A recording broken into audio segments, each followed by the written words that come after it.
Cinta, kata sederhana, namun tak pernah berhenti mengaduk-aduk isi hati manusia sejak zaman kuno hingga hari ini.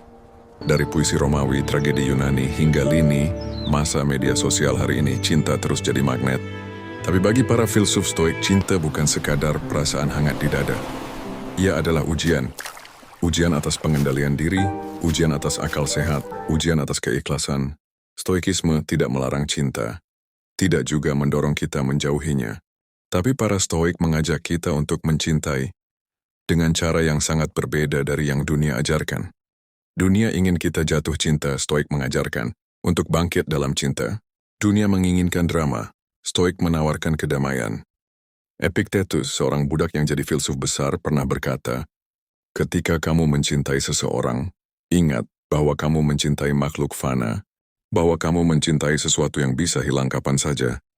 Kalimat itu terdengar dingin bagi sebagian orang, tapi di baliknya, tersembunyi kehangatan yang justru lebih abadi. Karena ketika kita sadar bahwa segala sesuatu bisa hilang, maka kita mencintai tanpa menggenggam. Kita mencintai tanpa memaksa. Kita mencintai dengan jernih, bukan dengan ketakutan.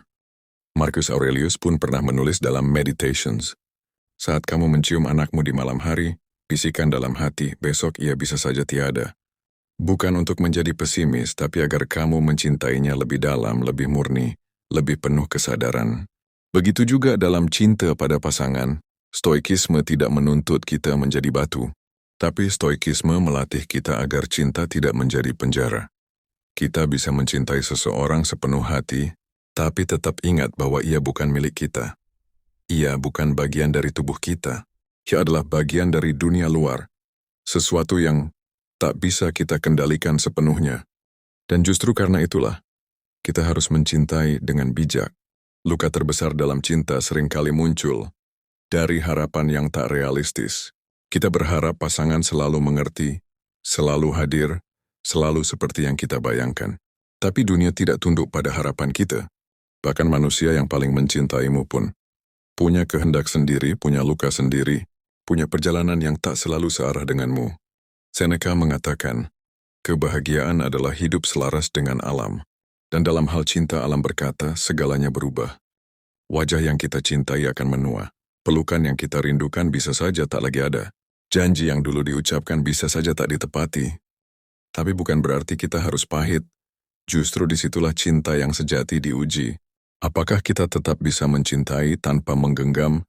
Apakah kita bisa mencintai seseorang sekalipun ia tidak mencintai kita kembali? Itu bukan kelemahan. Itu kekuatan yang hanya bisa dimiliki oleh jiwa yang telah bebas. Bebas dari keterikatan, bebas dari obsesi, bebas dari rasa memiliki yang berlebihan. Stoikisme mengajarkan bahwa yang membuat kita menderita dalam cinta bukan perpisahan, tapi ilusi bahwa kita berhak atas seseorang. Kita tak pernah benar-benar punya siapapun. Yang kita punya hanyalah bagaimana kita memilih untuk mencintai. Dan cinta dalam bentuknya yang paling murni, tidak butuh balasan. Ia adalah kebaikan yang mengalir dari hati yang jernih. Bayangkan seseorang mencintaimu dengan tenang.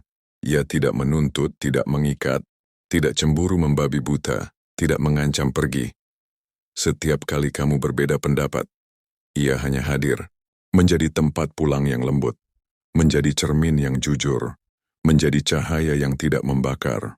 Itulah cinta dalam versi stoik. Cinta yang tidak melemahkan, tapi justru menguatkan. Cinta yang tidak membuatmu ketakutan, tapi justru membuatmu tenang. Cinta yang tidak memaksamu berubah menjadi orang lain, tapi membantumu menjadi versi terbaik dari dirimu sendiri. Dan jika suatu hari cinta itu harus pergi, stoikisme membimbing kita untuk melepasnya dengan kepala tegak, dengan mata yang tidak berlinang karena kehilangan, tapi bersinar karena pernah mengalami keindahan. Berbahagialah, bukan karena cinta itu datang, tapi karena kamu bisa mencintai dengan hati yang bebas. Begitulah kira-kira para stoik akan berbisik di telinga kita. Namun dalam perjalanan cinta yang seringkali terasa membingungkan, kita juga dihadapkan pada sebuah pelajaran penting. Cinta bukanlah tentang memiliki, melainkan tentang memahami. Epictetus berkata, jangan berharap bahwa hal-hal akan terjadi seperti yang kamu inginkan. Berharaplah agar hal-hal terjadi sebagaimana mestinya, dan kamu akan tenang. Maka dalam cinta pun kita belajar untuk tidak memaksakan kehendak. Kita mencintai bukan untuk mengikat seseorang dalam kendali kita, tapi untuk membebaskan agar cinta itu tumbuh dalam ruang kebebasan dan penerimaan. Cinta sejati tidak menuntut balasan. Ia hanya hadir, memberi, lalu membiarkan. Ia seperti matahari yang bersinar, tak peduli apakah bumi sedang menyambutnya atau bersembunyi di balik awan. Marcus Aurelius mengajarkan, cinta bukanlah meyakinkan orang lain untuk mencintai kita, tapi membentuk diri agar tetap mencintai, walaupun tidak dicintai. Itulah bentuk tertinggi dari cinta, tidak bergantung pada keadaan melainkan pada keteguhan jiwa.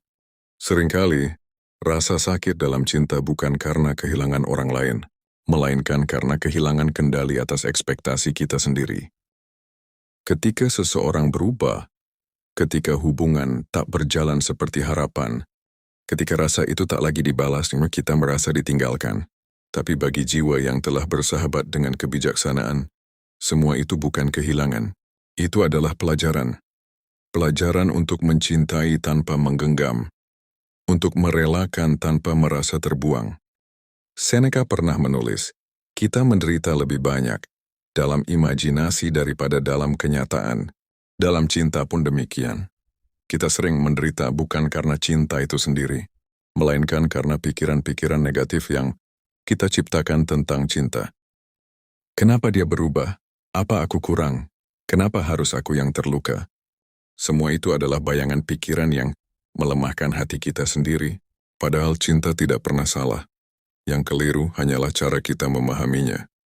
Cinta dalam cahaya stoikisme adalah latihan jiwa. Ia bukan tentang mencari pasangan yang sempurna, melainkan menjadi pribadi yang utuh. Ia bukan tentang hubungan yang selalu manis, tapi tentang kesetiaan pada nilai. Bahkan ketika yang dicintai menjauh, cinta mengajarkan keheningan di tengah luka, kesabaran di tengah keraguan, dan kekuatan untuk terus mencintai bahkan ketika hati retak. Dan ketika kita mencintai dengan cara seperti ini, dengan ketulusan tanpa pamrih, dengan keberanian untuk menerima, dengan kebijaksanaan untuk tidak melekat, maka cinta itu akan membebaskan kita. Ia tidak membuat kita lemah, ia justru menjadikan kita utuh. Karena pada akhirnya, cinta adalah perjalanan pulang menuju diri sendiri. Dan ketika kita telah pulang, tak ada lagi yang bisa menggoyahkan kedamaian itu. Cinta yang dewasa bukan tentang bagaimana kita membuat orang lain tetap di sisi kita, tapi tentang bagaimana kita tetap jujur dalam mencintai, bahkan ketika jalan harus berpisah. Seperti yang diajarkan Epictetus, apapun yang terjadi tetap katakan pada dirimu, aku akan tetap bertindak dengan kebajikan. Dalam cinta, kebajikan berarti tidak menyakiti walau disakiti, tidak membalas walau ditinggalkan, dan tidak menyalahkan walau kecewa. Kita tetap menjadi pribadi yang mencintai dengan damai, bukan dengan kepemilikan. Karena cinta sejati tidak memerlukan pengakuan, ia hanya membutuhkan keikhlasan. Ketika kita mencintai dengan dasar kebijaksanaan, maka tak peduli apakah kita bersama atau tidak dengan seseorang, cinta itu tetap abadi dalam hati. Karena bukan hubungan yang membuat cinta itu bermakna, tapi bagaimana kita hadir secara penuh sebagai jiwa yang mencinta. Terima kasih telah mendengarkan narasi ini. Sebuah perjalanan hati tentang cinta dalam cahaya stoik. Semoga kamu menemukan ketenangan dalam mencintai, meski dunia seringkali tak membalasnya, sebagaimana yang kamu harapkan. Jika narasi ini menyentuh jiwa dan memberi makna baru dalam hidupmu, bantu kami menyebarkannya lebih luas dengan cara klik tombol like. Tulis kesanmu di komentar dan jangan lupa subscribe, agar kamu tak tertinggal cerita penuh kebijaksanaan berikutnya.